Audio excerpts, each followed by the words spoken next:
February of 1989, we've been working at the airports, and what we found is that there are a couple of groups of people.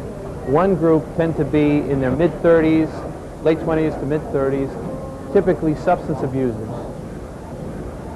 Then we also find that there is a group of older people, typically with an alcohol problem. In addition to that, we find that across both populations, mental illness is a problem, and then something that's known as MICA, mentally ill chemical abusers. So they have multiple problems, very complex kind of group of people to work with and to draw out of an inappropriate place to live.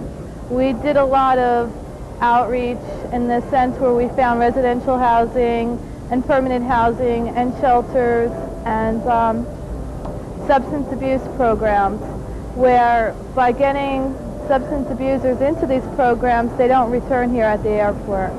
This is not bad, but it could be better. You know, well, the headlines today, maybe we may be moving out.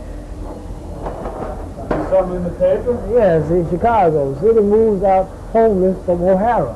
O'Hara is the airport. Right. So maybe the city is going to move us out, you know, from LaGuardia, maybe to some new place.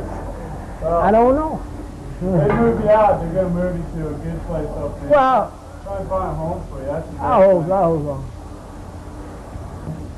We have people here that are chronic homeless people that have been homeless for years, to the fact that, not saying that they became comfortable being homeless, but their circumstances didn't improve over the years. We had a homeless person that I understood was here for 3 years. He always came to us when he had a problem. We finally convinced him into getting some social services, welfare. He applied, we helped him apply. We found out he was illiterate, was one of the problems why he wasn't doing all this thing. Well, we thought that would do it, and we helped him with that, and he was able to get some benefits. But he was having a good time hustling in the airport. In other words, he was carrying luggage and getting monies, etc. So it was very hard to move him on to something else. Finally, we were able to help him with a job situation. And so he finally did move out of the airport. What we do, we just don't place a person into a program or a house situation and forget about it. What we try to do is continuously motivate that client to try and use a support system to keep this client, to help them have some incentive to grow. It's real difficult to tell people not to give money and not to give food, because that's obviously a very human thing to do.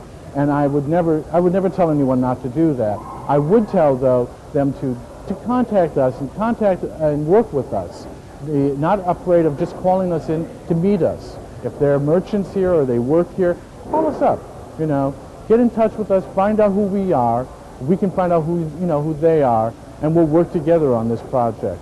Because it is a very important thing that these people are offered services and that they have access to those services.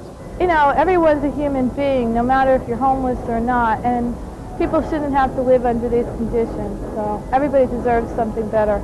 They're doing all they can do. Only thing we can do is try to find a place. Right. You know, the boys and daughters ain't got no job to take care of us, you know. Glad they tolerate us.